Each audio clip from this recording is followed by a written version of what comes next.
Oklahoma Citizens for Education exists to lift up Oklahoma education because strong communities create strong schools, and strong schools create strong communities. We are a nonpartisan, community-driven organization focused on supporting teachers, students, and classrooms across Oklahoma. We don't speak for educators, we walk alongside them, and we believe the people closest to the work should be leading this conversation. Oklahomans know how to come together, and we see it in tragedies, we see it in celebrations, and we see it in Friday nights in our stands. And we know that when Oklahomans come together, we win together. And education deserves the same focus and the same unity. This led to this conversation that we're calling the Oklahoma Shift, because for too long, conversations about education have been fragmented, often reactive, political, or disconnected from the real classroom realities that our teachers are navigating. The Oklahoma Shift exists to flip that page. This is a statewide, nonpartisan effort to bring educators, families, communities, higher education, nonprofits, and civic leaders together into the same room, not to argue, but to align around shared responsibility. The Oklahoma Shift is not about blame. It's not about promoting one solution. It's about listening, aligning our efforts, and creating practical pathways that help communities and schools support one another and help schools serve every student within the community. Tonight's town hall is one piece of this shift. To ground this conversation, what's actually happening inside classrooms, we want to hear directly from educators who walk this work every single day. I'd like to pass the microphone now to my friend and colleague in this work, Sandra Valentine, to share a few insights from the Pulse survey through the lens of a lived classroom teacher. Thank you, Dr. Culver.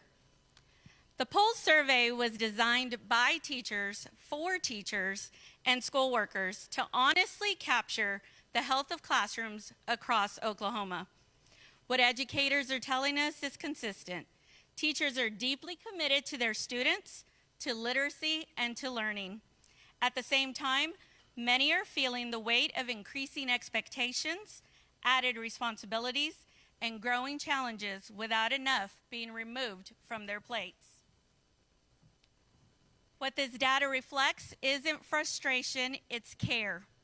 Teachers want to do right by their students, and they're asking for conversations and solutions that acknowledge classroom reality. Let's take a closer look at what we are seeing. Number one, we have educator burnout and retention.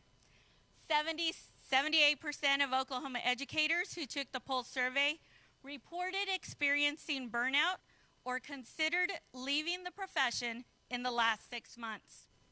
This is the clearest signal that teacher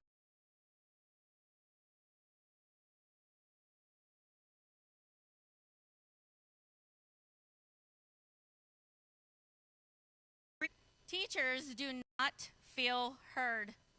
68% of educators say their voice is not heard in decisions affecting their classroom.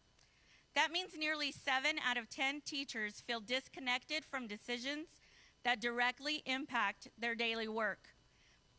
How can our teachers truly teach without autonomy?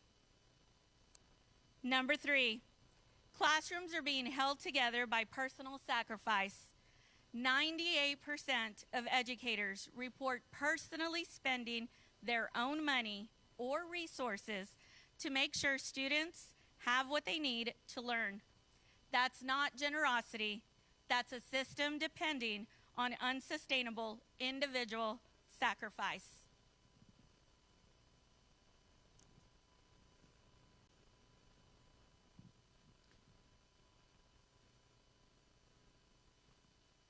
What Sandra just shared reflects what we're seeing across the state in Oklahoma, not unique to just one community or one district, but the Pulse data tells us something very clear. Classroom health, educator sustainability, and student success are all deeply connected. And when educators are stretched thin, it affects learning, morale, and long-term stability for all of our schools. That's why tonight matters, because ignoring these signals has real consequences. Tonight you'll hear from leaders from different experiences and perspectives, but they all share one commitment: Oklahoma education. Panelists are here to speak from experiences, not from political party or political affiliation. And audience input matters here. Listening matters and curiosity matters. We ask everyone to engage with respect, with openness, and a shared commitment to strengthening education across our great state. This is not just another conversation. Let me be clear. It's a chance to flip the page together. And with that, I want to thank our partners, our panelists, and everyone who helped make tonight possible. It is now my honor to turn things over to our moderator, who will guide us through this conversation ahead. We're grateful to be joined by Wendy Suarez of Fox 25. Wendy has spent years telling the stories of Oklahomans and shining a light on the issues that matter most in our communities, including public education. Wendy, thank you for being here tonight and for moderating tonight's town hall. We're excited to turn this over to you. Thank you so much for having me and for allowing Fox 25 to be part of this conversation. We care deeply about this issue, and this is kind of putting our money where our mouth is and not just reporting the headlines and things that jump out in the news. This is an ongoing conversation, and I think it's going to take a lot of time. This is just the start of it. So thank you for having me. I'm grateful to be here. This is community-led, community-driven, and so we need you. Tonight's town hall, hosted by Oklahoma Citizens for Education in partnership with Oklahoma City Community College and Fox 25. This is a nonpartisan, solution-focused conversation. So I think you guys kind of have the framework of how this is going to work. We're going to have this discussion. We're going to open it up to the audience members, so please be listening and thinking about things that you want to ask, and our panelists will have a chance to respond. And we're going to keep things moving so everyone has a chance to participate. Let me introduce these fine folks to my left. Our panelists couldn't ask for a better group of experienced, knowledgeable folks who really have a grasp on this issue and what needs to happen. To my immediate left is Jamie Cole. She is the Oklahoma public school teacher and education advocate who leads the Oklahoma Advocates community. You might be aware of them online, amplifying teacher voices all across the state. And next to Jamie is Dr. Jason Perez. Dr. Perez is superintendent of Deer Creek Public Schools and a longtime Oklahoma educator focused on strengthening schools and supporting teachers. Thank you for being here, Dr. Perez. And next up is Senator Carrie Hicks, our Oklahoma senator and reading specialist who advocates for educators, students, and families. She's the one you see in the chambers kind of doing the work, arguing on behalf of so many educators in our state, bringing her experience to the table. She's all the way over there. Okay, y'all are out of order. That's gonna, y'all are gonna mess me up. Okay. Okay, Craig, we'll get to you. Craig McVeigh is not wearing his cowboy hat, so that's also going to throw me off. He's a retired Oklahoma educator and former superintendent with decades of experience supporting schools, teachers, and students. And finally, Becky Carson at the middle of the room there, longtime Oklahoma educator and current member of the Oklahoma State Board of Education, bringing decades of classroom experience to her work. You hear that, decades of experience. I was thinking, how many years between all of you on the stage in Oklahoma classrooms seeing the reality of the situation, and I think that's what makes this panel so phenomenal. So thank you guys for being here. Let's get things started. And we'll start with Jamie. Question one, from your perspective, Jamie, what are the most common challenges currently facing Oklahoma classrooms and educators? I think everyone would agree with me that it is behaviors. There's such a huge push for the Mississippi Miracle. There's such a huge push for all these literacy programs, for all these different things that we're going to see a lot in the legislature, I have a feeling. But until we can get these behaviors under control, there's no learning to be had. When we're spending the majority of our time with behaviors and on and on and on, there's absolutely nothing that we're going to be able to accomplish or get there until we can get the behaviors under control. Is that something that's getting worse? Yes. This is my 25th year of teaching. And you know, I see so many comments, which Facebook is such a cesspool, and even though I run a big Facebook group, I get it. But so many comments of, why aren't we doing more? What, you know, this and that. But there has to be a buy-in, not just from the educative perspective, but the parents have got to buy in as well. And, you know, I think when I started in the 90s, we didn't have iPads. We didn't have the technology. We didn't have all the things that we're seeing now. And I think that is a part of the discussion that I would like to see. Maybe, you know, one of my things is maybe no technology in the lower grades. I don't know. Like, I don't know. I think that's where we're all at. Is I get asked all the time, what do we do? I don't know. I don't know. Anybody else want to comment on that issue? I know if a teacher is having to manage class or a disruption, that's time that they're not teaching. Yeah, I think what we know is we need more caring, trusted adults in every building across the state of Oklahoma. And that when we have assistant or vice principals in elementary schools in particular, those behaviors and those referrals significantly decrease.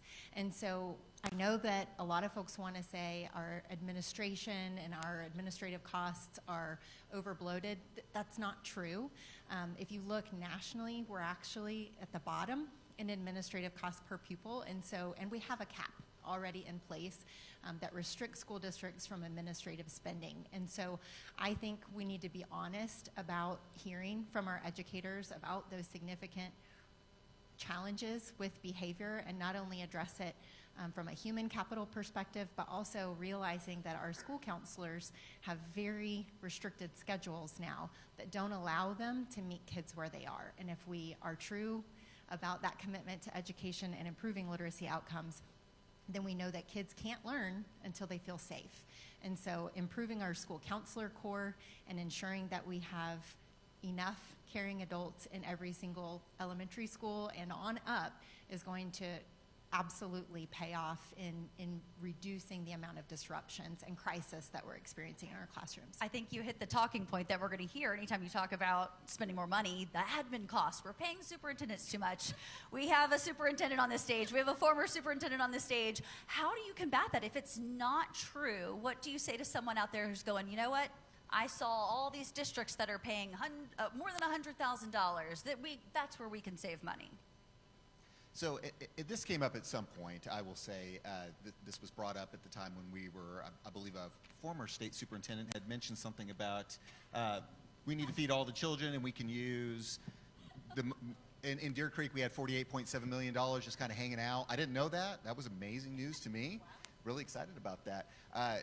And we came to a realization that maybe that money is meant to be used for bond issues that were approved by our local community versus being able to just spend it on anything we want. So the conversation came up about, well, if you just cut back administrative costs by 6%, that's enough to be able to feed all your kids. I could have fired every administrator, including myself, and we still would have needed another $4 million to pull that off. We are limited, like Senator Hicks said, we cannot spend, most districts are capped at 5%, some are at 3% of total cost. Only 5% of that can go toward administrative fees. Using just my data, that's usually what I combat it with, is the data that we have that can be proven. And my district, for example, our administrative costs are at 1.8% of our budget.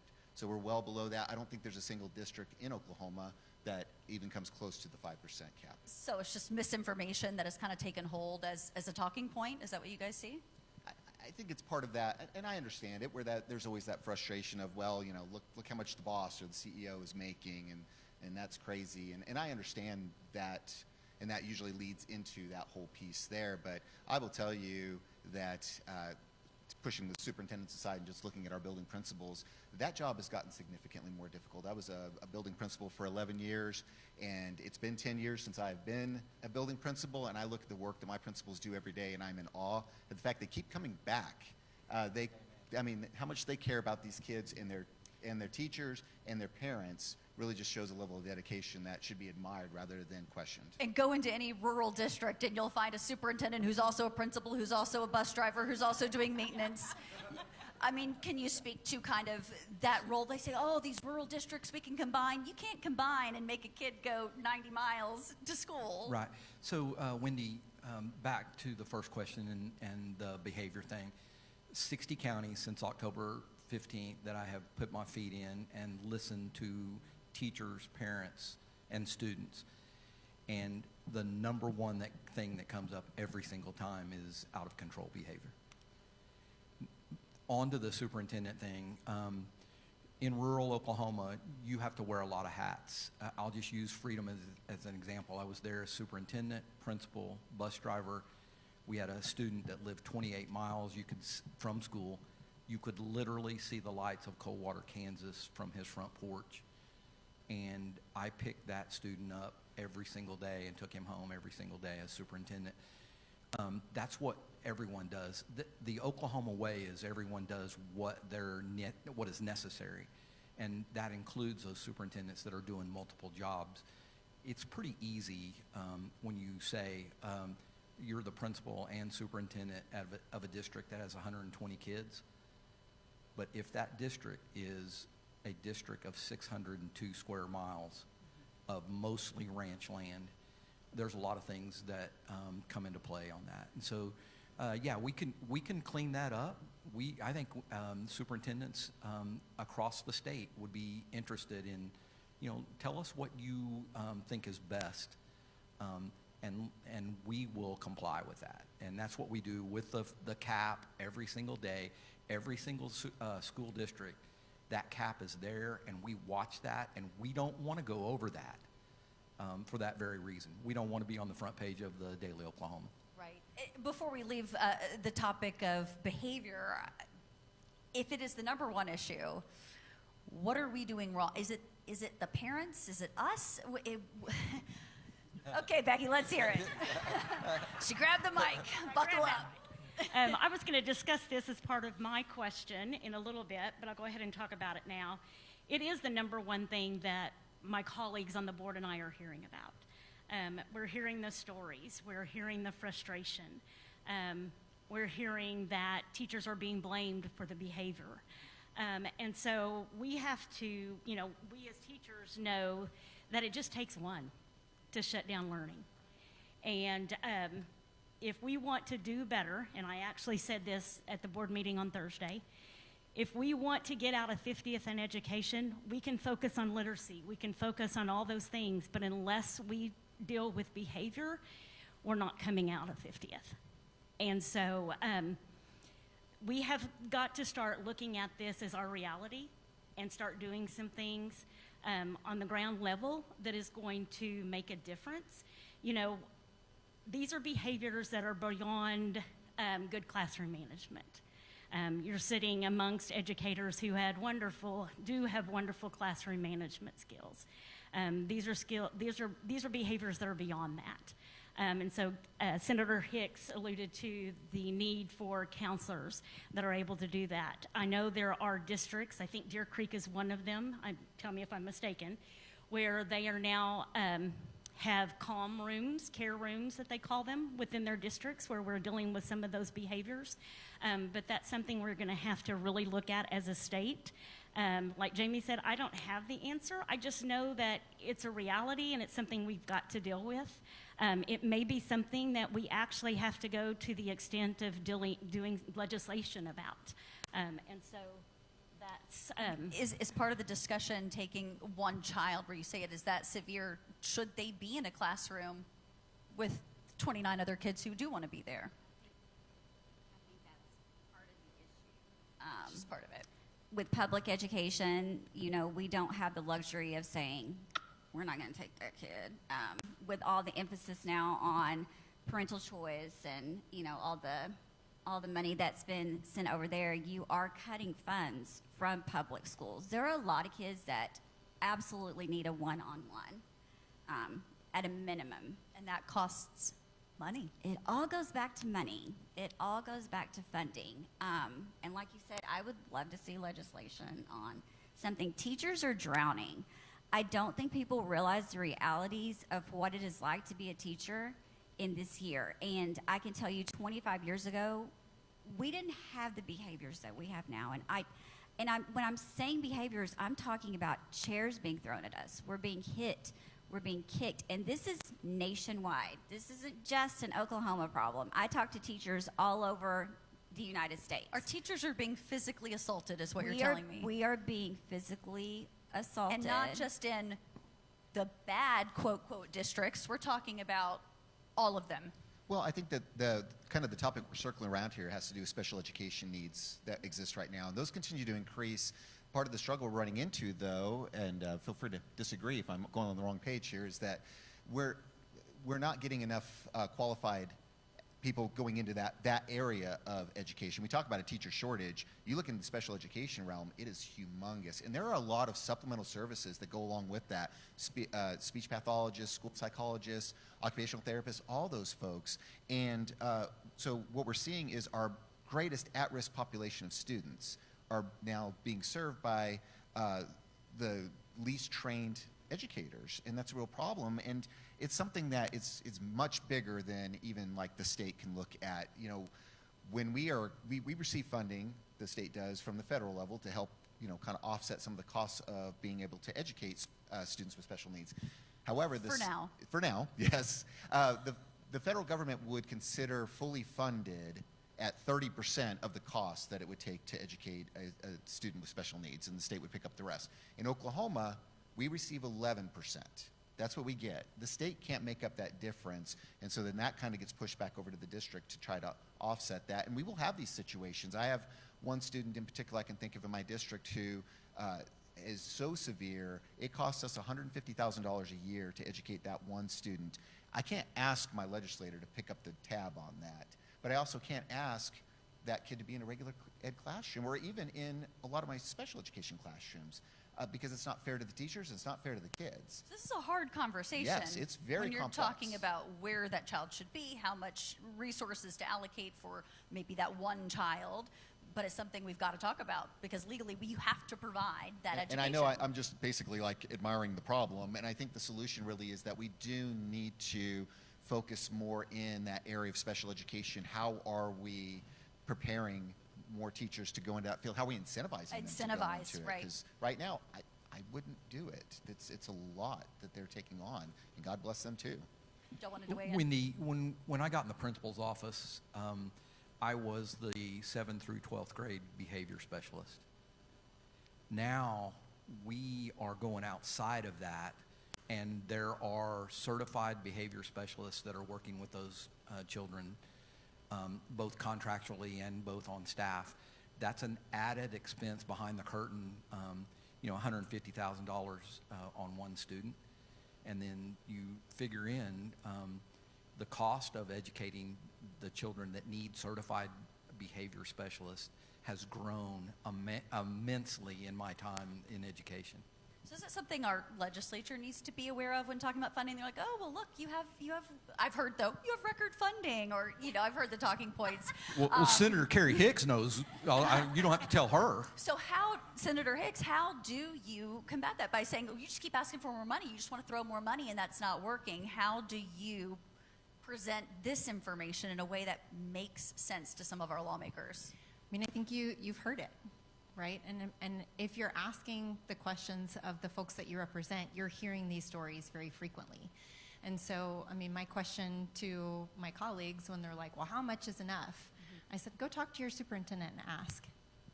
Are your colleagues talking to educators in their communities? I mean, there are probably more than you would assume based on their voting record. I do believe that, you know, most of the folks that I serve with want to do well for their constituents and want to do well for their communities.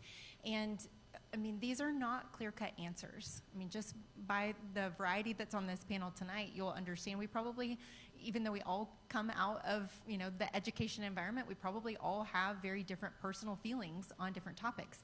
Being at the elementary level versus the high school level, you're going to see things from a different lens.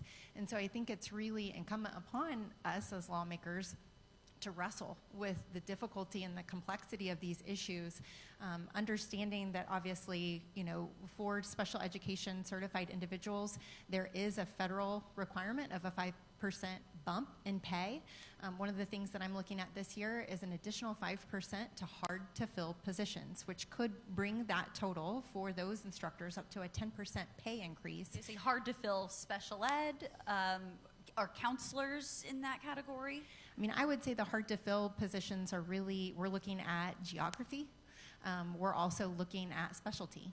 And so when you're thinking about higher level math courses and you're thinking about, you know, what your availability is for your student population, this gives superintendents and principals, honestly, that flexibility to meet kids where they are. And so I'm very well aware of these concerns. I'm in classrooms all the time. I have 3 students of my own, my kids, who are in our public schools and Putnam City schools. And so these are conversations that we're having every night around the dinner table and trying to really understand how we thread the needle to make sure that we're not leaving our most vulnerable students behind. Final question on this topic, because I've heard from a lot of educators that say, you know, years ago, I would call the parent or let them know, your child did X, Y, Z, and I trust you, I take your word for it. Parents are less likely than to reach out to the teacher with a concern. They tend to go on social media, or they go to the superintendent, or we've lost that kind of more intimate, the teacher is there. You have a line of communication. Is it frustrating? And is that hurting us when we go then to speak on the loud megaphone to the public, our grievances, rather than finding a solution with the person working with my child? I mean, I would always ask folks what their intention is. If you're looking for a solution, the public, I mean, it's the soapbox, right, of our day.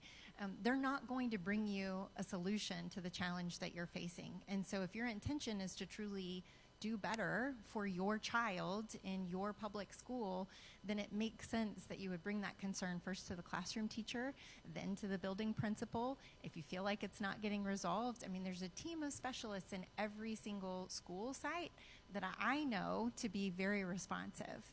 And so, I mean, I have friends that have their students in Edmond, and one mom was just like, I just feel like I need to vent, and then I feel like you're going to help me understand the clarity of where I need to go with this. And I'm like, have you talked to your child's teacher? No. And I'm like, okay. Start there. I'm telling you, you have a shared goal, which is that you and the teacher are on the same team, which is team student. Why did we lose that? Why did that was the first instinct for so long, and now it's like doesn't even pop into our head? I don't know. I've always, even I'm sure in corporate, you've got a chain of command, and there are teachers who I know for a fact that spend their whole planning time contacting parents. So not only are we, from the behaviors, not only are we losing our planning. When you say we've got all this time, no, we don't. Most teachers get there an hour early, stay, I don't even want to say how many hours after, and it is to contact parents and let them know what's going on. Let's move on, Dr. Perez, to question number 2. What does meaningful support for educators actually look like? Beyond policy, beyond getting the money you need, what do you really want to see to feel supported? So I tried to think about this from different levels because, teacher support isn't just, well, the principal will figure it out. It's varies. So at the school level, I do think that teachers need principals who grow new teachers and provide autonomy to high-achieving educators as well. It's great. I love being a principal and being able to do car duty and lunch duty and taking a little bit of that burden off of my teachers. But I've also had principals before that's all they did all day long, which is admirable, and they were sure loved by their teachers, but nobody was growing under that individual. A principal needs to be spending time in that classroom and helping to bring up that next generation of educators, but also not ignoring the all-stars. We need to give them autonomy and make them feel like professionals. At the district level, I as a superintendent, I have a responsibility too. I need to shield teachers from a barrage of new initiatives, whether they are things that are, kind of that top-down stuff, or if I just come up with some great idea. Everybody's afraid of that. So instead of, I've got the silver bullet, guys, this software program is going to educate all kids now. Plus I got a, steak dinner or whatever. We need to push that aside and instead cultivate a culture where we're pushing for a little bit of work-life balance for our educators. Jamie, you made me cringe with your little comment about that they come in an hour early and stay who knows when. That is unacceptable. I know. As a 25-year veteran, I know better. And we have to continue to push that narrative to our teachers. And you know what? Some of them won't listen, and that's okay. But I think being told time and again from the top that go home. It's okay for you to have a life. Use that out-of-office assistant. Take your email off your phone. Do all those things. Don't give out your cell phone number, for crying out loud. Any of those sorts of things. The superintendent needs to be doing those sorts of things. At the state level, legislators really need to be prioritizing bills. There's so many bills. It's crazy. And we need to be prioritizing bills that actually impact learning over those that just garner headlines or favor at the national level. I mean, there needs to be support for learning over just punishing outcomes. And that's the support I think teachers need at the state level. And then at home, honestly, parents need to prioritize education by getting their kids to school. In Oklahoma, 1 out of every 4 children, they are chronically absent. we can't educate, we can't get out of the bottom rungs of education in this nation if we don't have kids actually walking through the door. So if parents want to help at home, get your kid to school. It seems so simple, but it's such a big Well, it's been really problem. hard this week. Yeah, well, yeah, you know. So I don't really know I've got why. 3 at home that just, they won't go. Yeah. I don't know. Yeah, I'd like about 8,200 to walk through the doors tomorrow Yeah. at a certain place I think can think of. I think the work-life balance, that's something I really haven't heard brought up in the profession, just to even to make someone want to go into it. If I know I can have that work-life balance, that might change my mind a little bit, right? It might be worth it.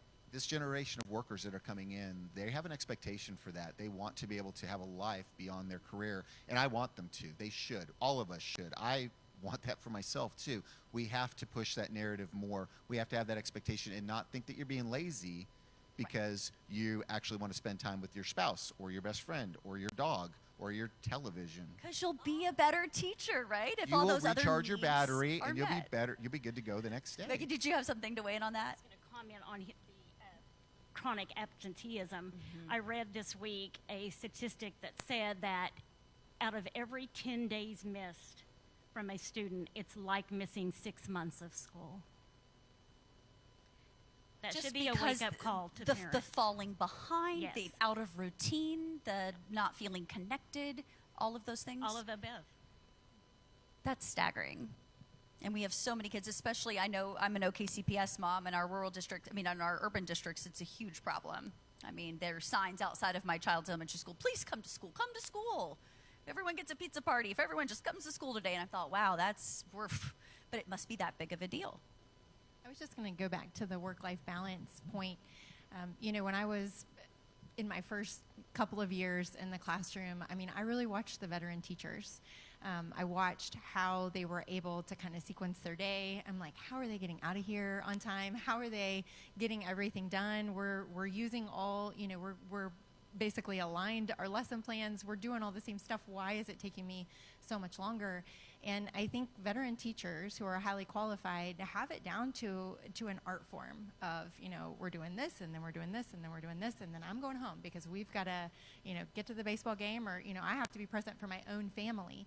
And I'm really grateful that I had role models in Deer Creek schools that showed me how to manage and balance and prioritize the things that were most essential for my students. Decorating the classroom door, not a priority. It looks great. Maybe it makes, you know, you feel warm and fuzzy, and maybe you need that for a specific, I can think of a couple of months where we need to feel warm and fuzzy in the buildings. But, you know, really prioritizing the things that are going to make a difference for my students. Prepping all my lesson plans before I walk out the door, and I'm ready to roll the minute I walk through that door the next morning. So what happens, Peace of mind. Sorry to interrupt, what happens then if you have all these veteran teachers now who are retiring or left, and you've got all these new teachers coming in who don't have anyone to model that for them? I think that's the biggest challenge that we're facing right now. I tell them to leave at 3:45. As I'm walking out of the door, my contract time is at 3:45, and I am out the door at 3:46. And I tell everybody in my pod, it's time to go home. It's time to go home. Because if we're pouring from an empty cup, there's absolutely no way I'm going to be able to walk into that classroom. It's the the next day. oxygen mask coming down in the plane, right?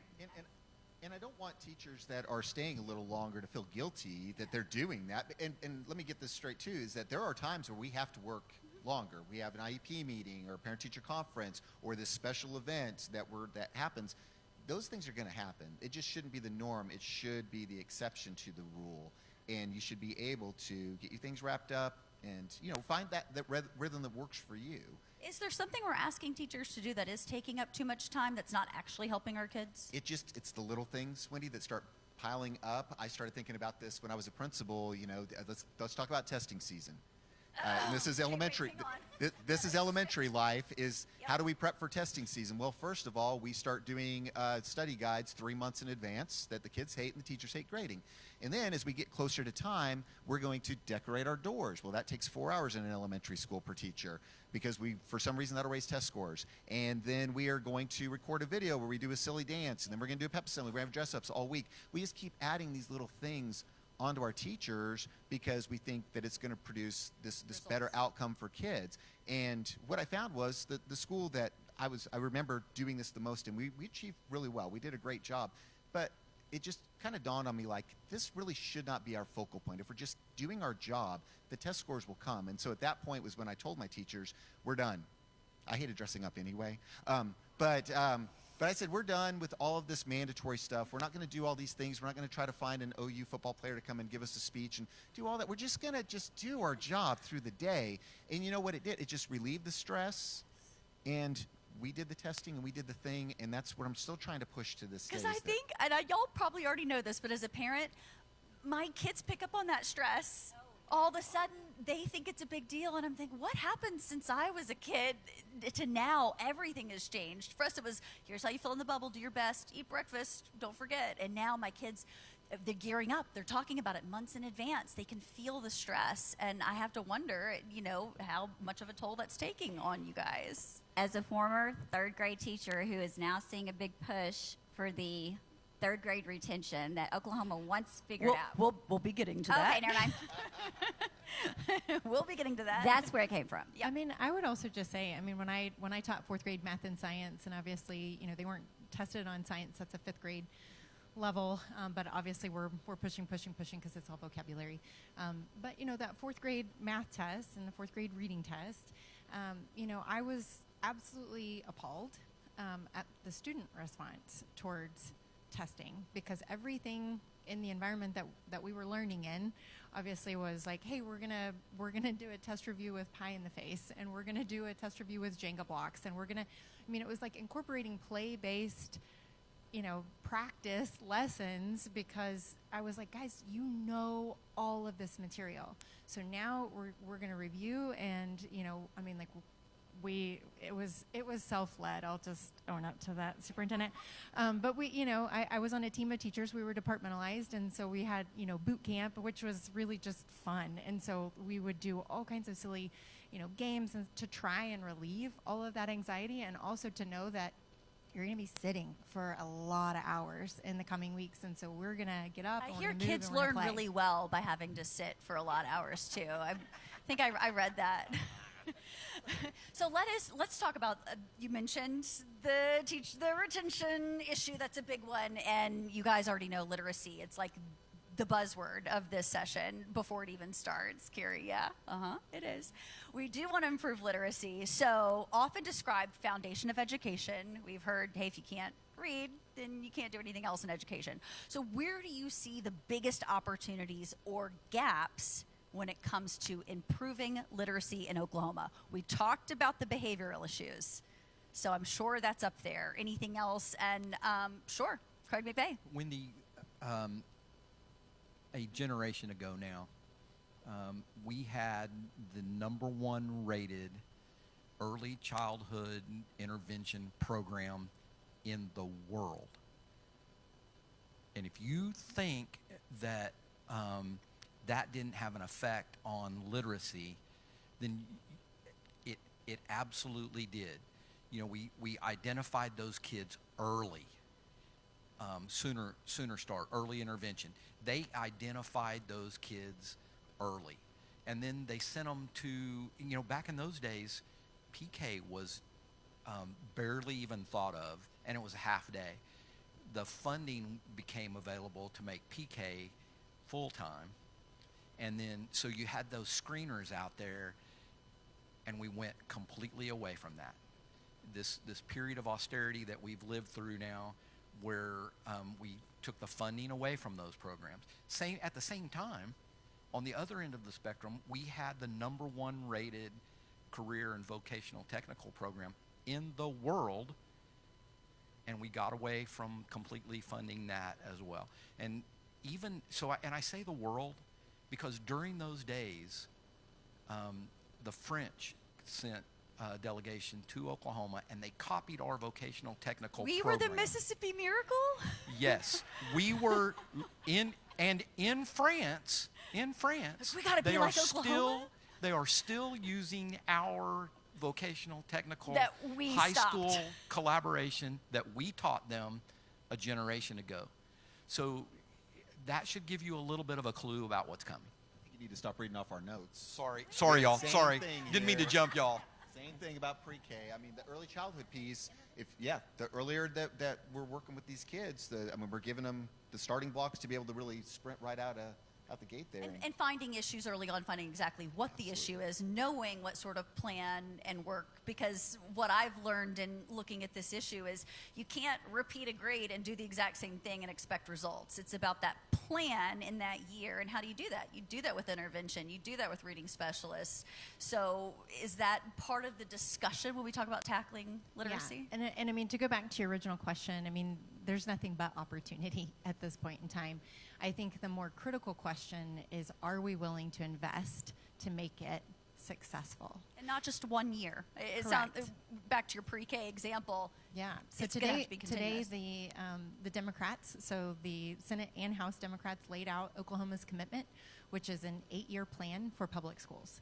And in that plan, we've identified at least 6 top issues for this particular calendar year, and then looking forward, have a long-term vision of where investments need to be made, targeted investments.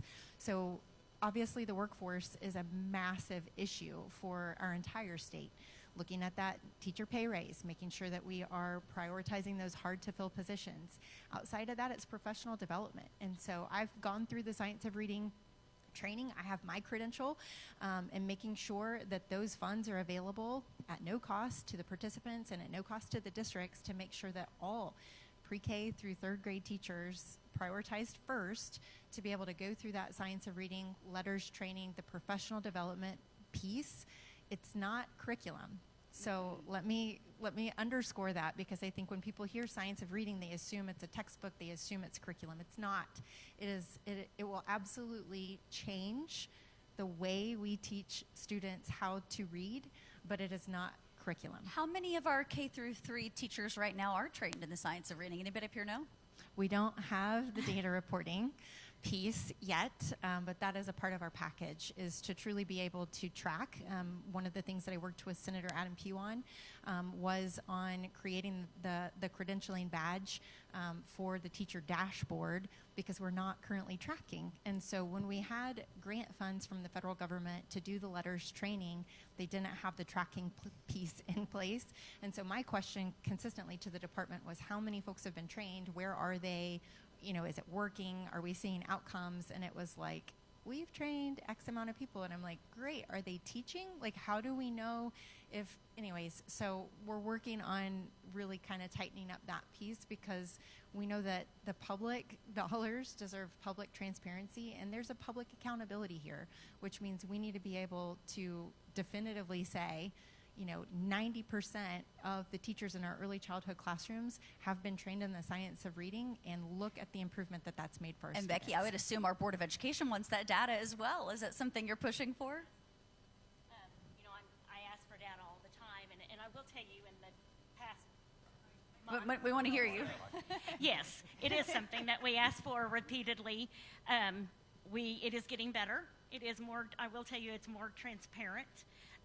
We got emails today with some reports as well, and so we don't feel like we're completely in the dark anymore. And so, yes, we want to see those numbers. We want to see how we can best use those teachers throughout our state. You know, if we have 20 of them, you know, that have this micro-credential, we don't want them all in, you know, in one district or one building, or, you know. Is there a fear that this literacy train is going to ride into town and then drive off next year, and then we'll move on to something else? I think that's the important statement of the night right there, because Senator Hicks just said that we have an 8-year plan coming. The proposal's for an 8-year plan.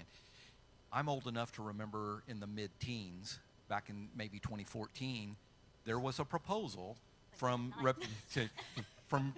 Representative Lee Denny of Cushing and Senator Halligan of Stillwater, members of the Republican Party, that pushed this 8-year plan for education now a generation ago, almost.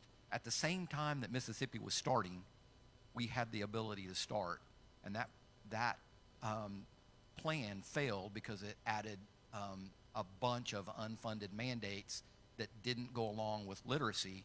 And so that 8-year plan went away. We have to have a consistent plan in place over multiple years to beat this. Yeah, we have to see it through. I think every educator in this room can speak to the fact how many things we've seen come through, and they repeatedly come through, and they just have a new name attached to them. And so the commitment, funding-wise, has to be there. The commitment to see it through has to be there, so that we can see those results. I mean, this summer, even though I've taught for 25 years, I actually did go through the Science of Reading program with Orthan Gillingham. It was amazing. I have not been letter trained. I do know that they go in conjunction, hand in hand. The Orthan Gillingham is expensive.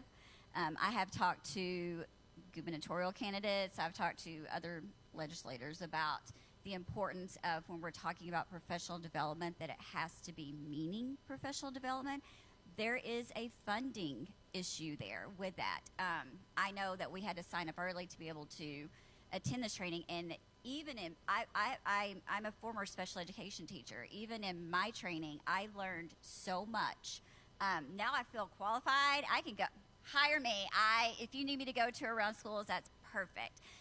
Now I am highly qualified to teach the other, ones coming in that may not have the materials, that may not have the training, but that's why we honestly need to utilize veteran teachers as much as possible, because even this veteran teacher, I learned so much learning about the science of reading. So it was a big key in talking to the folks, the advocates in Mississippi, who really saw their success through, because they first passed some measures that didn't get the funding and it didn't work. Luckily, they were able to come back and get them funded, but they were serious. They had to stay on them. And I'm wondering if we have what it takes to stay on the legislature. And she said also, one of the advocates said that their state Department of Education took it seriously as well, took those mandates and said, okay, we are going to hire the best of these reading specialists.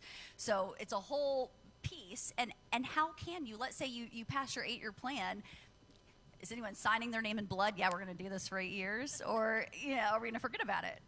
I mean, that's always the question, right? We have provisions that basically say we can't bind future legislatures by the measures that we're passing. But I mean, honestly, anything that we pass is going to bind future legislatures, whether it's a rolling obligation, a continuing obligation through funding. And so, I mean, I just so ever delicately push back on some of these notions, because I'm like, if we can have an 8-year plan for roads and bridges. Amen. And we were bottom of the barrel in bridges, then 49th. Why are our students any less important of an investment? If we can patch potholes, then we can absolutely give our students and teachers the support and the meaningful investments that they deserve. You guys are rolling into question 4. It's great. Given our history with initiatives that didn't last, how should Oklahoma evaluate outside models and decide what truly fits our schools? There is some skepticism of, oh, you're just going to copy paste this, or, this is a silver bullet. Is it always fair to look to another state and just say, okay, well, we're copying them. We've got this. It's done. I think it's really fair. I think we ought to look at Massachusetts, and we should do exactly what they're doing. Now, all of y'all out there, get your phones out and Google per pupil expenditures for Massachusetts. And teacher pay. And teacher pay. And then when you're done Googling that, Google Kansas and Google Missouri. And what you're going to find is that all of those comparisons are great. What Mississippi has done is absolutely a miracle. It is absolutely great.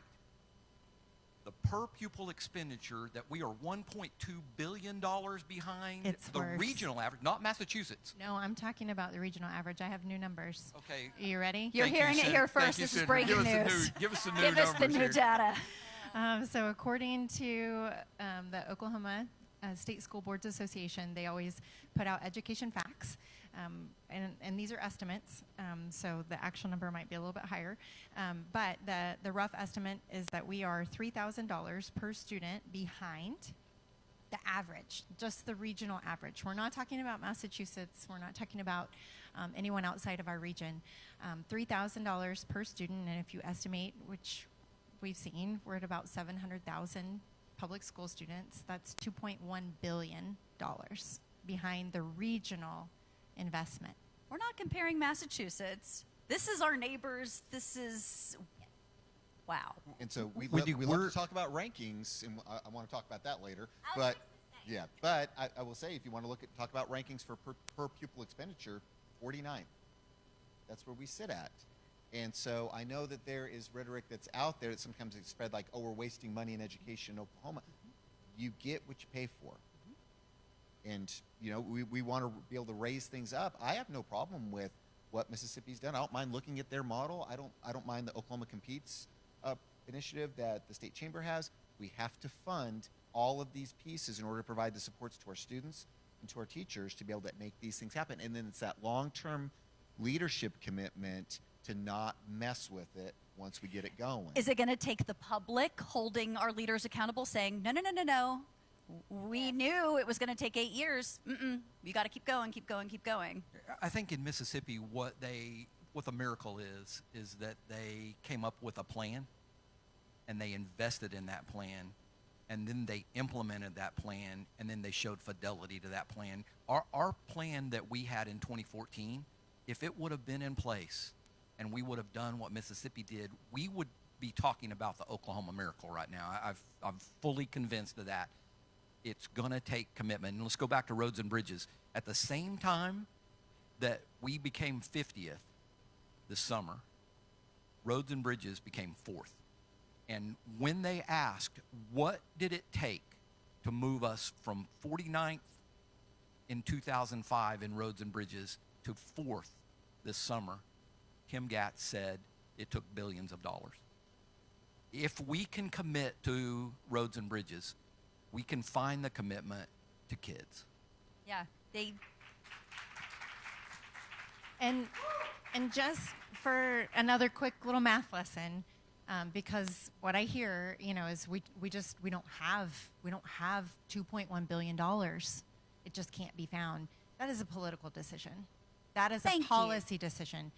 Because during my time in the legislature, and I was elected in 2018, we have actually cut $1.6 billion from our state budget.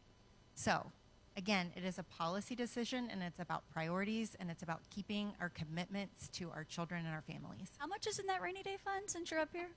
So, Isn't it billions? As you're Googling out there, Google how much money is in our rainy day fund, and then how much money is in the revenue stabilization fund, and then how much money was appropriated last year and not spent. That's going to be about $5 billion or so dollars. So when someone says we simply don't have the money, not true. Okay. In the last week of the session last year, and I think it was maybe in the last couple of days, we found $300 million. I think we found $300 million so we could buy a private prison. Yeah. That's $300 million. That's a lot of money. We gave $250 million to vouchers, and I think someone's going to probably talk about that. But that's toward that billions of dollars. It is a political decision. Let's change. Let's come together as a state and say we don't want to be 50th. And I think the time is now. I don't think Oklahomans want to be 50th. Well, now I have to tell everybody my kids are as important as roads and bridges. I think that's the new... Potholes. They're more important than potholes, I can tell you that. All right, we're going with it. Before we leave this conversation, do y'all want to... I know there's a lot of talk and opinions about this whole third grade retention, and that was part of the Mississippi Miracle. They did not deviate from their mandatory parents can intervene, like this is the way it's going to be, and they say that was a key to it. And so we've got legislation proposed in both chambers now to bring back Oklahoma's retention model. They say, well, it's part of the Mississippi Miracle. What are we doing? I mean, is it a good idea to hold kids back if we're not doing anything else differently? So the truth in the Mississippi model is that that was the last piece. And so if we are coming out of the gate with that as the number one piece, we are already setting ourselves up for failure. As a classroom teacher, I know that a third grade retention, if nothing changes and you hold a student back for another academic year, what the data shows is that by 8th grade, any gains are gone. They're gone. If the student doesn't receive ongoing supports. Because learning to read and then reading to learn are two separate things. And so that's really where the science of reading comes in with comprehension and vocabulary. So by 8th grade, those gains are gone. And then what we also know as a piece of retention is that high school graduate dropout increases. So we have to be honest about the plan, which means we have to invest in early interventions before retention is even a part of the conversation. Can I take this one, Carrie? People that know me know I'm a little vocal in my group about how I feel as a classroom teacher, how I feel as an early childhood teacher. For anyone that is listening, we cannot start these interventions in 3rd grade. It's too late. We're done. We're done. You cannot start teaching a child how to read when they come into the 3rd grade. 3rd grade, we're off and running with a test.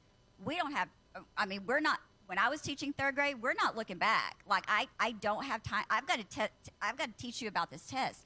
We have got to get these early interventions in pre-K, kindergarten, 1st grade, and 2nd grade. I'm a 2nd grade teacher.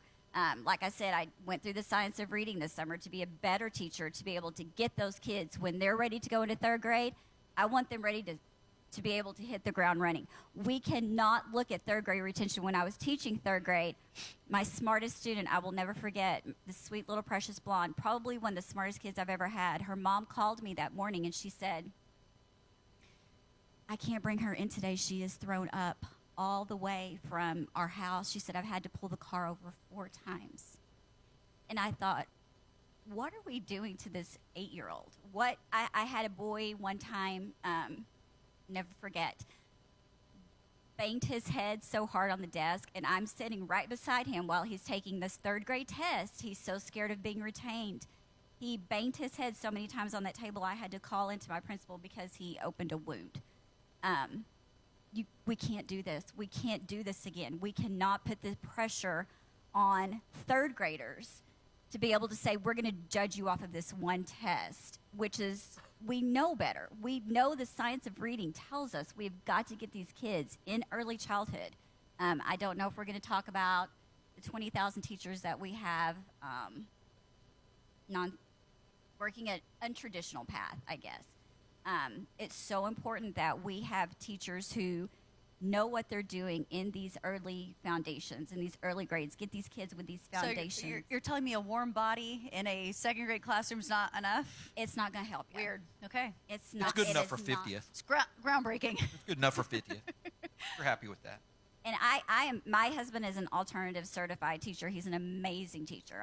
We heard wonderful stories about folks He's coming great. through that path. He's great. They're great. But when we're talking about the early foundations of reading and learning how to read, training, education, experience, those 3 things need to be at the forefront. But we cannot put the burden back on these 3rd grade kids. I'm sorry. Is there a fear that we're going to ask for all these things this session, and then they're going to just pick the easy one? Let's retain the kids.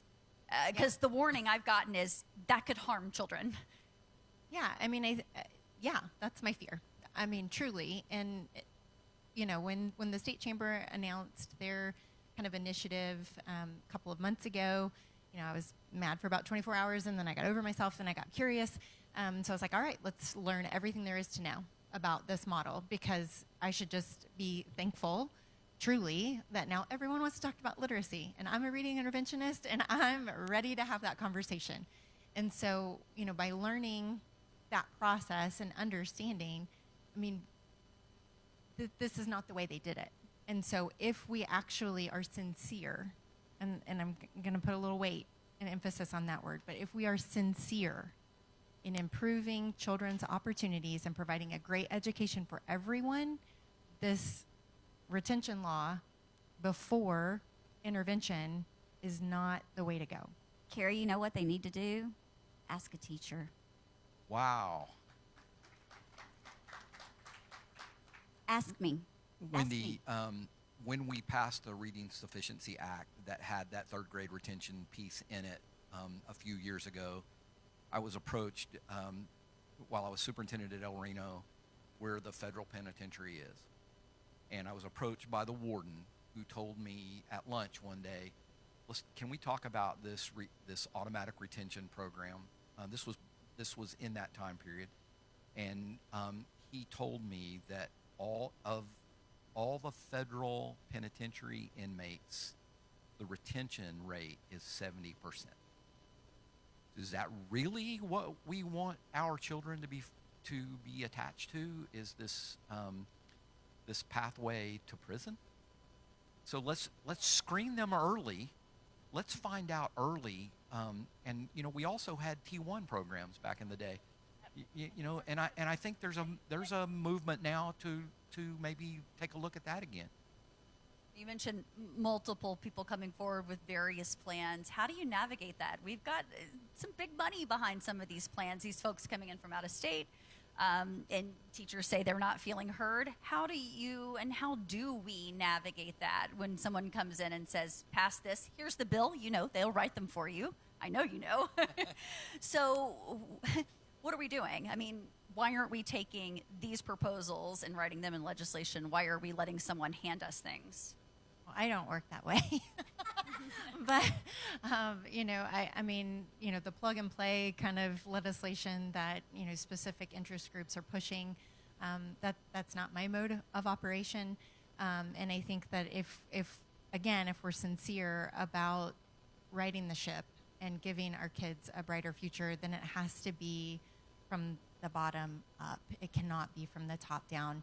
And so really one of the most important things I learned in my conversations with folks on the ground in Mississippi who are a part of those plans and processes is that it was a true partnership and it was a true collaboration. So these were not vendors, these were not new software programs and, you know, XYZ, but these were collaborative efforts to really understand what was necessary in aligning the screening tools, the data, and the curriculum to the training and the implementation. And so it is not a one and done. It is not a pass a retention and we're going to magically be better. Because my question back is, what happens in that year? Are they repeating the year with the same teacher who's possibly unqualified? I mean, these are the questions because we already know what our class sizes look like. And if, again, they're saying that we're going to have this mandatory third grade retention and there's not new investment, this is absolutely disastrous when you're thinking about the class sizes and the capacity in our system to be able to address those. Better to do nothing needs than to pass the retention law without any resources added. Am I hearing that? I think that's fair. Is that a conversation that's happening in our State Board of Education? Are you guys eyeing It's that actually not a topic? conversation we've had yet. Maybe we should ask a teacher and a state board member. That would be a different approach. Or a state board member that was a teacher? Wow. I'm just actually shocked because it's such, as you said, this is a conversation that we're all having, and the folks on our Board of Education have not even discussed it. Well, and I'll say, I mean, all the board members go through Senate confirmation, and so I have the opportunity to be able to meet all of them individually.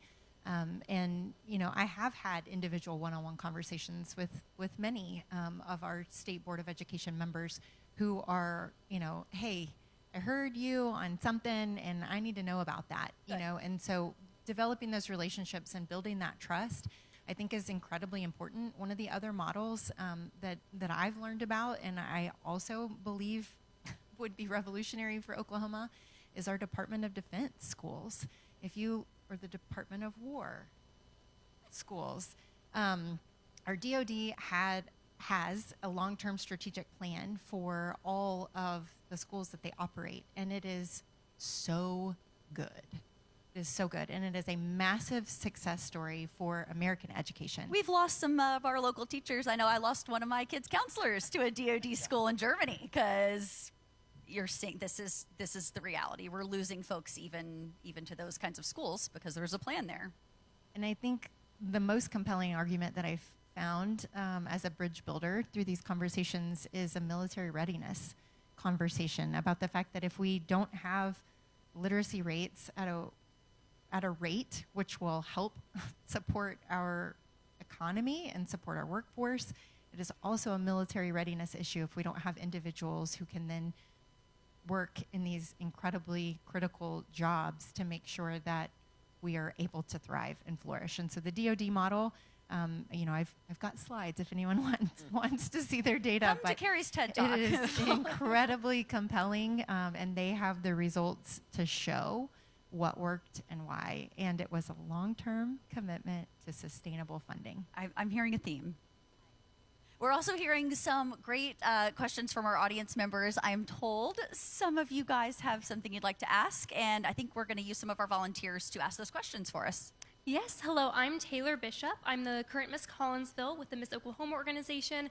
I also happen to be a former substitute teacher, the daughter of an educator and the granddaughter of an educator, so I'm very passionate about this.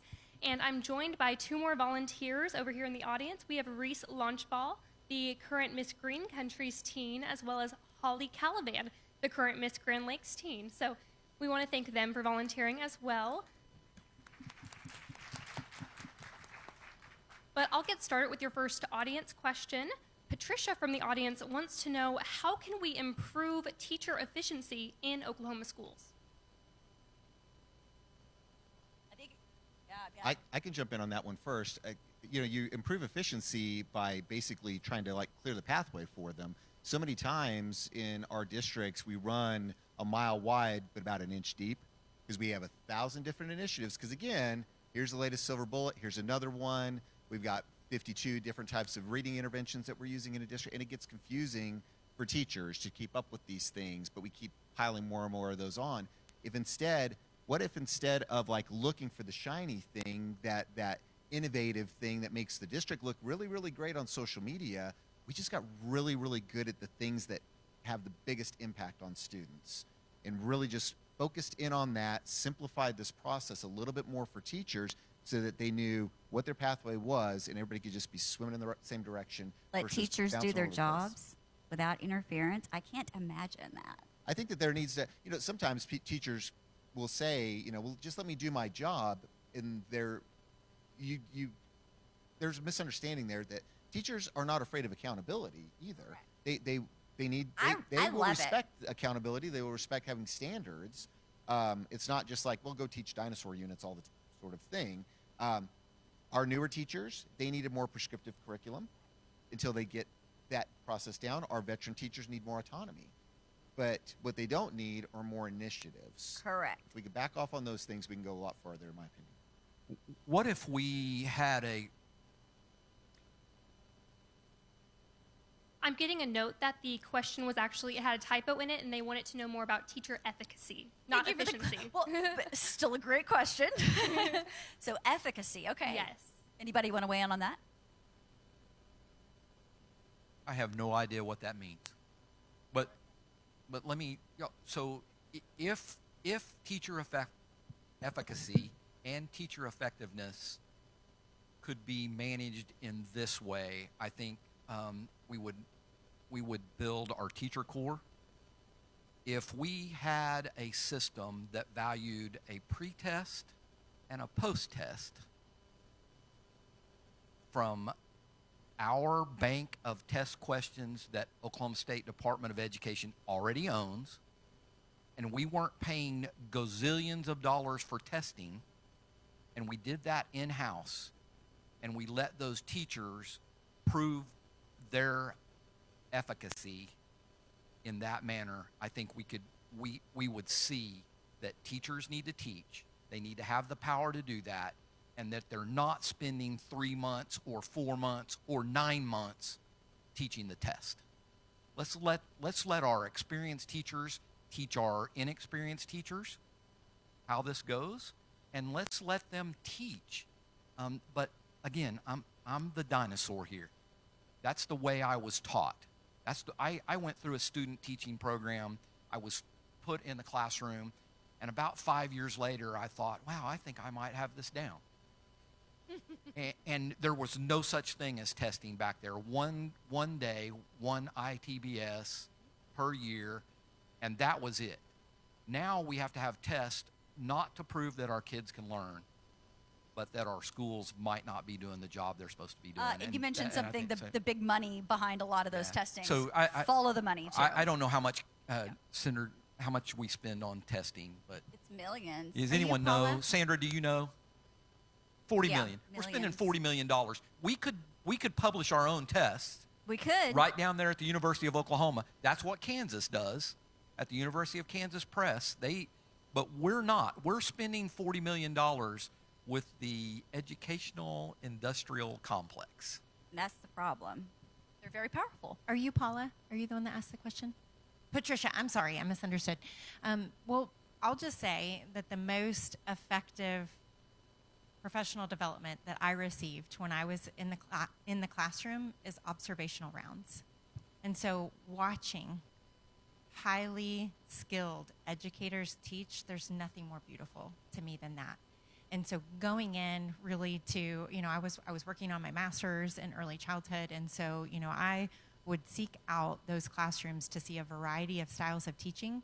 And here's the tricky thing is that really great teachers make it look easy, and it is not. And so you understand, oh my gosh, how did she set this particular procedure up with her students? She's got call and response, they're all engaged, they're transitioning, they're doing all these things, the sequencing of questions. I mean, watching effective educators teach is mind-blowing. Follow up, because I've heard a lot of teachers say that they are just burning time going to some really useless professional development. Would we be better off letting teachers take those days then? Yes. Well, and I mean, Yes. I would use my time in the building. So if I had a planning period or, extra time in the day, I would use my time to go watch those educators while they had students in the classroom. And Oklahoma City Public Schools recently, bore out the fruit of some really painful months in the Pathways to Greatness. And by putting these STEM labs in every single elementary school, one of the things was that, a lot of them didn't get any professional development around being able to utilize all of these new resources. And so through a PTA grant, they were like, I taught STEM. So they were like, can you come in and do some professional development with our teachers? And I said, sure. Number one, tell me what you want, because nothing was even out of the packages.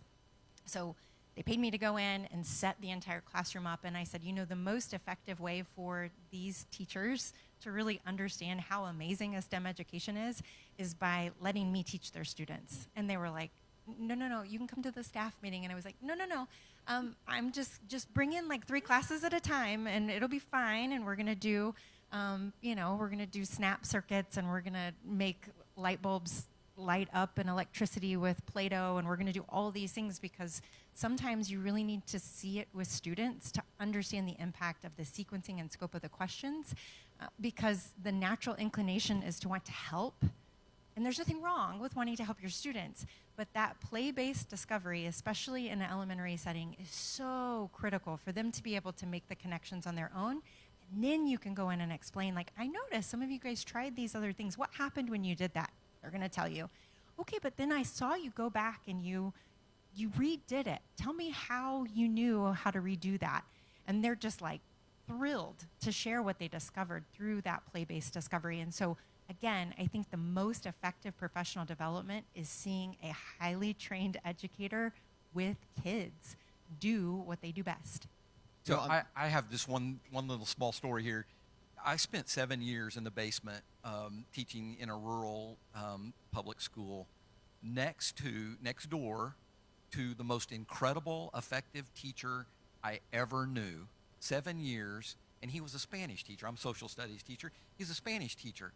And he would teach his lesson, and he taught Spanish, and Kelly Forbes is in the audience here, and I'm looking right at Kelly. He taught Spanish by teaching those kids verbs.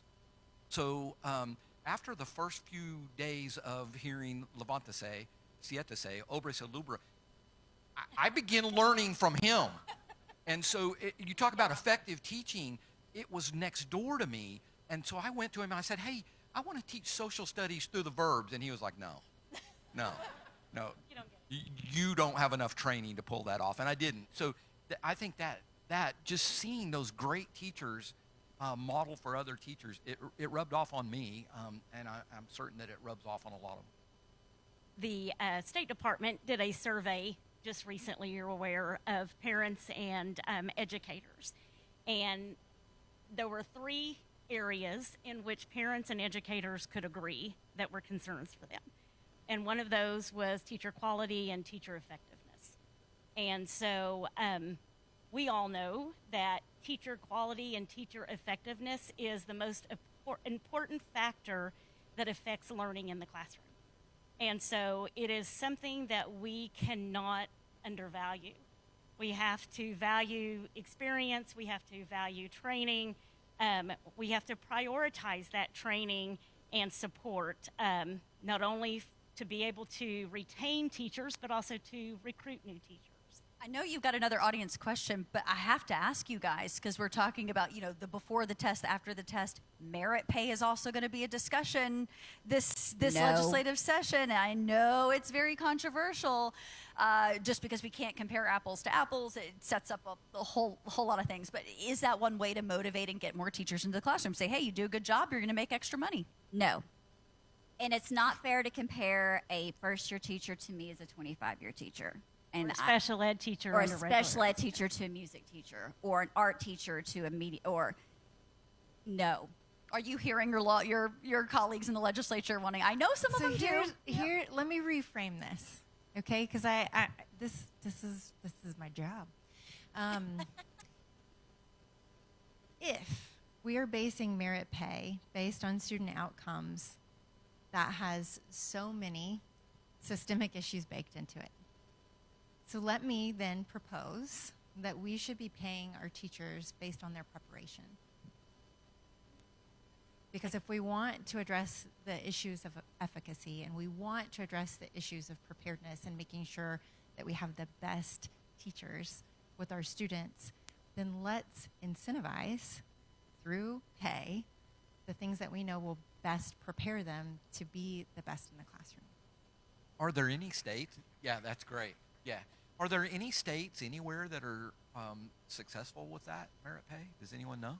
We've done things before that have never worked before. I've seen our legislature do it, so I'm not sure that's going to keep us. I'm just curious. Does Massachusetts do? But imagine merit if we took Senator Hicks' idea there and we incentivized in that manner based off of preparation, but the incentive was to take those highly prepared, high-quality teachers and have them work in those environments that need those highly prepared, high-quality teachers, pay them a significant amount where then they have to make a decision about, I can go work in this classroom that's going to have its challenges, but I'm going to get paid $10,000 more, or I can opt to go to this other area, and now they're making a choice, and they're getting that option that they right now don't really get because it's all kind of just across the board. Has that been proposed? I am proposing that. Because, I mean, again, you know, great teachers are not afraid of accountability. They, in fact, probably could rattle off their class rosters in the audience on, you know, who they're targeting, what their next intervention is, how they're, you know, really focusing in on those students. So, I mean, we live in data. It's a reflective practice. You're constantly trying to hone and sharpen the best lesson to make sure that it resonates well with your students and really moves the needle on their outcomes. And so, again, it's not about, you know, accountability, because really great teachers are going to be completely honest with you. They'll be like, here's the grade book, here's what we're doing, here's what I've done for the last 3 months. What do you think?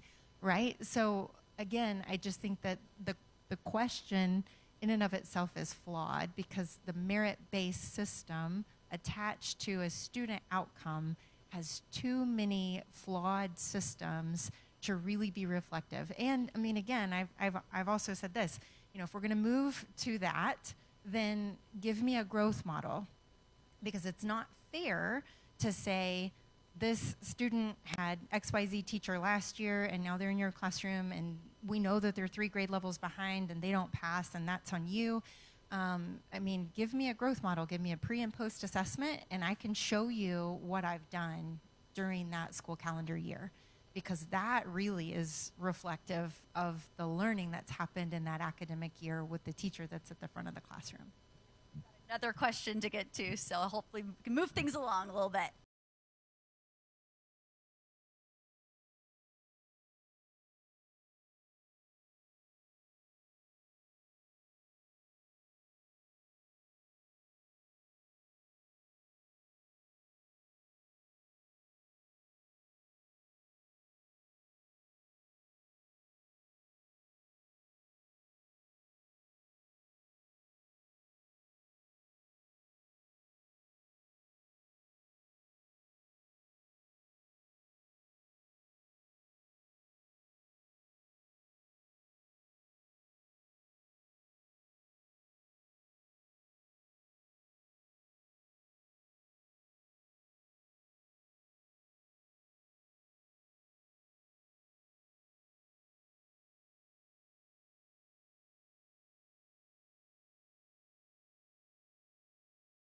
and I will bear that. The reality is, though, from here, you get to decide what you're going to do with your future. And knowing that you have overcome those obstacles and overcome those challenges will make you stronger in being able to tackle what's ahead of you. The other part of this, Oklahoma's commitment, is really understanding that we have significant challenges with literacy in families. And so the family support piece is incredibly important. I was actually just on this campus 2 weeks ago to witness high school equivalency graduation. So these are folks who were adult learners who dropped out of high school, came back, worked their tails off, and were celebrating their accomplishments that night. And every single one of them had an individualized story as to what led to the circumstances of that particular decision at that particular time. But what I can tell you is all of them were proud of themselves for finishing what they started. And not only that, their reasons were largely about making sure that their kids had better opportunities. And one of the things that families can do with ensuring literacy in the home is reading with your kids 20 minutes every single night. We just got an email from our state superintendent not too long ago directing parents to start that earlier, as quickly as possible, start reading. Are you guys seeing that as well as that being a factor in kids starting school ready in kindergarten? Yeah. Exposure to language. And that's what creates a good reader. Let's go back to the young lady's question, Jade. Can we guarantee that teachers will be more competent in the next generation? Let's talk about, we have 35,000 certified teachers in Oklahoma who are not teaching. 35,000 out there who are doing something else. Kansas, Florida, Georgia, and I think Alabama have just announced within the last couple of weeks that they're going to pay their teachers $10,000 more a year over the next 5 years. If we don't do something there and try to attract those 35,000 that are already certified, they're not emergency certified, they're already fully certified. Let's get them, if they're out driving a truck somewhere, let's get them back into teaching. Let's recruit those people by raising the pay of certified teachers, and let's not forget our support staff as well. Amen. So those are things that we can do to make sure that Jade's question gets answered in the affirmative, I think. I'm so glad you said that. When I found out, a friend of mine who was a support staff person for my child, after we were no longer there and we could be friends, when she told me how much she took home, my jaw dropped. That is not a livable wage. No. And knowing how hard she works, it broke my heart. How in the world are we attracting and retaining support staff? Support, let me tell you, I could not do my job without the support staff. My job is as impossible as it is right now. If you're taking away my support staff, we're talking about everybody who pitches in, and when we need those people, they're at our door. We could not function without support staff, and it's so incredibly heartbreaking to me that a lot of these people have to go find other jobs because you cannot or two other jobs. Or two. I'm hearing. You can't make a livable wage being a support staff. You can't. I have two quick questions. The first one, I'd like a question for everybody. It's a true false, so if we can just sound off, please. True or false, too many Oklahomans believe that teachers and union members are terrorists, groomers, or indoctrinators. True. True. False. I know. Yeah, you can abstain. It's okay to abstain. It's okay. It's okay to abstain. So, to the person, okay, never mind. I'll just say that the past 2 years there was a lot of misinformation. Maybe the superintendent of Deer Creek could agree that you were a target of some disinformation the past 2 years. That doesn't sound right. Right. So I think that one thing is that disinformation, too much of it got top leaders, they didn't correct it. So we're going to have to spend about the next 5 years reteaching Oklahoma about who teachers are. Yes, I agree. And then the other quick question, why can't, the Chamber of Commerce wants to get more active and involved. They have this model why don't they just adopt it? Each chamber member adopt a school, put their sign in the front, and pay for all the literacy PD. Do you know how many Chamber of Commerce people contacted teachers about any plan? No. 0. Right, but like, so like, I'm sure that the chamber members don't like more taxes, but like, if they charitably give to fund the PD, then that's tax deductible. So Let them. I would, if the chamber wants to give us money to go to professional development, let them. Yeah. I welcome that. But Yeah.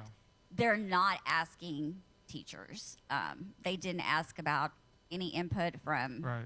any teachers I've talked to, and I have a Facebook group of 65,000 people. So But that's not even like an ask of your opinion. It's just like, yeah, hey, I'll just give you ask this. me. I am so unintimidating. Yeah. I am just, literally the least Strong unintimidating. disagree. Oh, They could give a blank check for literacy PD. but Those are my two questions. Thank you. I'm willing to meet and talk to whoever wants me to. I had a snarky, not Senator Hicks, but I did have a snarky comment from a legislator. And I said, let me give you my personal phone number, and we're going to connect sometime this weekend, because I'm literally, just ask me. I can tell you what we need to do. You know, Wendy, we didn't get to the last question, and that was one that said, you know, if we were to make this shift, what is one thing we would have to do right away? And Jamie's alluded to it several times. I've watched a TED Talk recently of a gentleman that said some things that really stuck in my head, and I haven't really forgotten them. And the first thing that he said was that education is not done behind government buildings. So that was the first thing. And then the second thing is he went on to say that schools are not mechanical systems, but they're human systems. And so that means that what's happening in that system is between people. And when we remove the voice of those people that are within that system, the system fails. Do you feel like that voice that has gave me been chills. removed? Yes. Yes. Can we talk about that last question? Because I have a stance on that too. That I'm. I would love to. I did not mean to skip question 5. I knew we had some audience members. So guys, I of course, let's talk about that. That was, if Oklahomans were to truly shift the way we approach education, what needs to change first? What is the first step? Okay, so I've pitched this a couple times. I haven't got any traction. So either it's a really bad idea or people just aren't listening. So here we go. Put this down. Oh. So even tonight, we on the stage, we've talked about rankings, and being ranked 50th has come up a few times, and this has come up since, I don't know, August, July. And who brought that up? It was Wallet Hub. Well, what is Wallet Hub? It's a personal finance app. I don't know why we've decided that a personal finance app is going to be the penultimate decision maker for our rankings in the state of Oklahoma. And when you really take a good look at, well, first of all, we love that because it doesn't matter which side of the spectrum you're on. It's, I mean, be ranked 50th. That's something that's newsworthy. It's something that causes a lot of buzz. But nobody's actually stopping for a second to see what are the metrics behind that ranking. Same thing with U.S. News and World Reports. They put out a ranking every year, ranking the top high schools, top elementaries, what have you. But when you dig into the metrics they use to make those determinations, I think the problem that we have in Oklahoma is we just accept whatever's being thrown at us as far as rankings go, because it's always low, and then we can either blame schools, blame legislators. Use it as a reason to pitch your change. Exactly. And I think that our problem in the state is that we don't know what it is that we value in education. Because if we would really get down to pinpointing that, and then determining collectively how are we going to measure that in a consistent basis, then maybe we might get some traction here. If we're saying that, hey, third grade literacy is super important to us in Oklahoma, fantastic. Let's measure it in a way that we can all agree upon, and then let's continue to measure it that same way year after year. Right now, we're basing things off of a state test score. But folks, the third grade state test does not tell you whether or not your child can read. That's not what that's intended to do. It's a measurement of the standards that were taught that year. And even then, it's hard to even decipher what in the heck that the result's telling you. It's giving you a number that doesn't make any sense to anybody. It's not useful to people, so people have to rely on Wallet Hub or U.S. News and World Reports or GoDaddy. Who knows what's going to come up next? Whatever it is, I'm sure it's going to say that we're terrible. OnlyFans has got us ranked really well. It's frustrating when we do have metrics in this state that we can use in order. We just have to decide what it is that's important to us. We keep saying that we're a workforce state. We really want to focus in on workforce. We don't measure the things that we're doing in our schools that are pushing that. I'm going to brag on my own daughter for a second. She's a senior this year at Southmore High School, and she chose not to come with Dad for some reason to Deer Creek. I know, that's her issue. She is graduating this year with over 60 college credits from concurrent. We do not use that as a metric in this state to determine how our students are performing. That right there is getting her closer to being in the workforce in Oklahoma. Same thing with the kids who go to career tech and they're earning licenses and certifications. They're coming out ready to earn more than us. That's phenomenal. We don't measure that. That is not part of our accountability system in this state to truly rank us. So maybe if we step back for a second, not worry about this national stuff, not worry about, or hey, if we're going to worry about the NAEP, great, then let's make that the focal point and let's do something about it. Instead, we just wait for rankings to come to us and then we just say, woe is me all the time. And that's not going to move it. Until we know what it is we want to accomplish here in education in the state, we're not going to get any better. And not listen to other people telling us what we are and not. Okay. Ms. Carson, I served on the ICC, which is the Interagency Coordinating Council for Sooner Start, for 3.5 years. 3.5 years I served on that board. Craig, I saw our legislature defund early education initiatives.